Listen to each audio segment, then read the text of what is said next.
देश में बेटियों को लेकर के लगातार वादे किए जाते हैं, दावे किए जाते हैं, लेकिन क्या बेटियां सुरक्षित है? चाहे वो बिहार की बात कर ले, उत्तराखंड की बात कर ले, अलग अलग राज्यों की बात करें। इसमें हमारे साथ खास बात करने के लिए कांग्रेस की नेता गरिमा जी हैं। गरिमा जी उत्तराखंड से आप बिलोंग करती है। लगभग 2.5 साल पहले अंकिता भंडारी का एक केस सामने आया था। 2 साल 9 महीने का वक्त लगा उस आरोपी को सजा तक पहुँचने में, और सजा भी मिली है उम्र कैद की।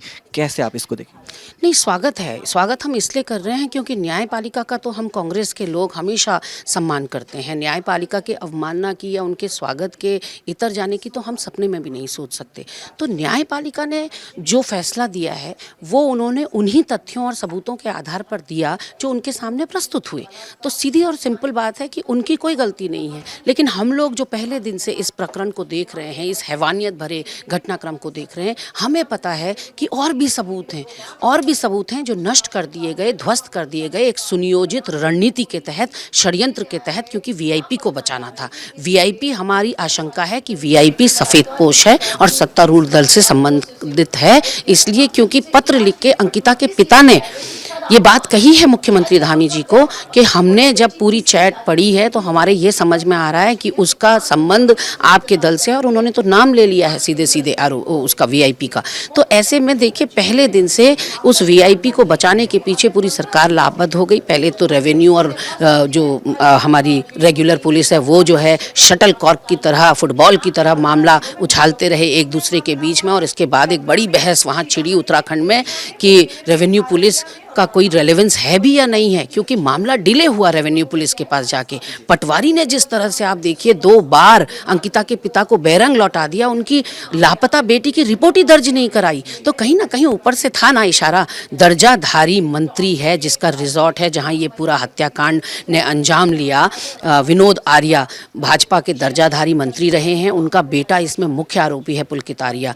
तो सारे सबूतों को नष्ट किया गया, बुलडोजर चलाया गया। इन्हीं की भाजपा की एमएलए खड़े होकर फेसबुक लाइव करती हैं और 9-10 बजे रात के अंधेरे में पूरे उस पोर्शन को ध्वस्त कर देती हैं जिसमें अंकिता भंडारी रहती थी। इससे क्या समझा जाए? अभी शव भी नहीं मिला बच्ची का कोई अता पता नहीं था कि वो जिंदा है या मर गई। आपने पहले ही ध्वस्त कर दिया रिजॉर्ट। क्यों इतनी जल्दी थी? क्यों इतना गरम गरम खाकर मुंह जलाया आपने? ये हम पूछना चाहते हैं। 2 बार 17 दिन के अंदर आगजनी हो जाती है पुलिस की कस्टडी में होने के बावजूद। उसका बिस्तर स्विमिंग पूल में फेंक दिया जाता है। 5 डॉक्टरों की टीम पोस्टमार्टम करती है, एक भी महिला डॉक्टर नहीं होती है। तो बहुत सारे इफ एंड बट्स हैं इस पूरे मामले में। हम इस पूरी जांच का दायरा व्यापक चाहते थे। हम चाहते थे सीबीआई की जांच हो और उसमें दूध का दूध पानी का पानी हो, और इन लोगों पर भी आरोप तय हों जिन लोगों ने क्राइम सीन या क्राइम स्पॉट के साथ छेड़खानी की है। लेकिन देखा जाए तो देश में एक तरफ महिला सशक्तिकरण की बात की जाती है, एक तरफ बेटी बचाओ बेटी पढ़ाओ के नारे लगाए जाते हैं, लेकिन यदि आंकड़ों का जिक्र करें तो लाखों ऐसे मामले हैं जो अलग अलग राज्यों से महिला उत्पीड़न के साथ साथ बलात्कार के मामले सामने आते हैं। कैसे ये कम होगा? क्योंकि महिला सुरक्षित नहीं है। बहुत ही खोखला ये नारा है भाजपा का। अच्छे दिन की तरह, जैसे अच्छे दिन अभी तक नहीं आया उसकी बाट जो रहे हैं लोग, उसी तरह से बेटी बचाओ बेटी पढ़ाओ भी बिल्कुल बोगस नारा है इनका। क्योंकि आज अगर हम देश में स्थिति देखें तो भाजपाइयों से बेटियों को बचाने की ज़रूरत पड़ गई है। हमारी बेटियां सुरक्षित नहीं हैं। और ऐसे में अगर मैं आपको बताऊं कि उत्तराखंड के लिहाज से तो ये जो नारा है कि भाजपाइयों से बेटियों को बचाओ, ये अक्षरशः जो है सटीक बैठता है। क्योंकि भाजपा का, उत्तराखंड भाजपा का चंपावत का मंडल अध्यक्ष लीजिए कमल रावत, वो नाबालिग के संग दुष्कर्म में संलिप्त। उनका सल्ट का मंडल अध्यक्ष लीजिए भगत बोरा, वो दुष्कर्म करता है नाबालिग के साथ। उनका दुग्ध संघ का अध्यक्ष मुकेश बोरा लीजिए लाल कुआं वाला, तो वो विधवा माँ और उसकी 12 साल की बच्ची के संग दुष्कर्म करता है, पॉक्सो एक्ट में अंदर है।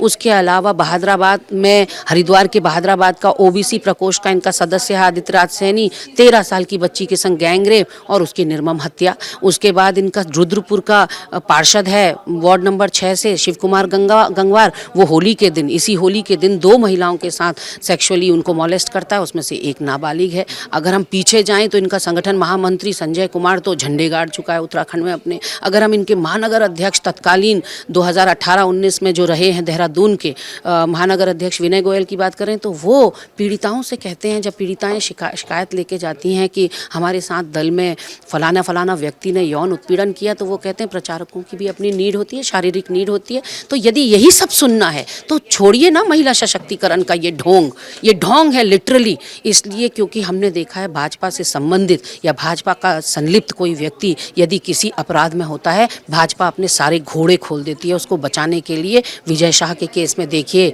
बृजभूषण सिंह के केस में देखिए, कुलदीप सेंगर के केस में देखिए, अपने आदमी को बचाने के लिए वो किसी भी हद तक जा सकती है। जी बिल्कुल, हमारे साथ बात करने के लिए गरिमा जी थे। इनका साफ तौर पे कहना है कि भाजपा अपने लोगों को बचाने के लिए किसी भी हद तक जाएगी और बेटी बचाने की जरूरत अब भाजपाइयों से है। कैमरामैन देवेंद्र के साथ मैं दीपक झा, दिल्ली, भारत समाचार।